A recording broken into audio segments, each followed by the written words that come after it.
How to edit your TikTok caption after posting it. Hi everyone, welcome back to our channel How to Geek.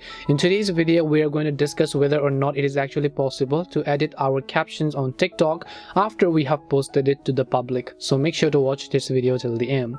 So what is the issue over here? The issue over here seems to be that when I open up TikTok, I have posted a video. The video has got a fair amount of likes, comments, but then I noticed that all of a sudden the caption in it is actually quite wrong, and then I want to edit that caption. How do we do it?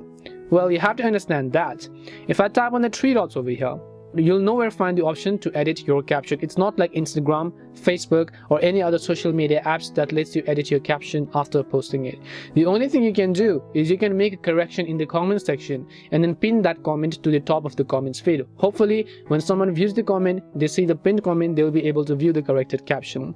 But keep in mind now that this is not said by me, it's said by TikTok themselves. So do not hate on me or blame on me for saying this to you. I'm only telling you the truth as to what TikTok is actually offering. TikTok does not allow their users or their viewers to go ahead and edit the caption after posting it. So let alone any of the third-party apps or services that promises you to do this is actually most likely a scam, and then you're only pushing yourself away to become a scam victim. So do not believe any type of services where they charge you a certain amount of fee, where they tell you that I can edit the caption for you, just give me ID, password, or whatever else. They're only going to scam you, and in the end they're also not going to get your job done. So you just have to keep that in mind.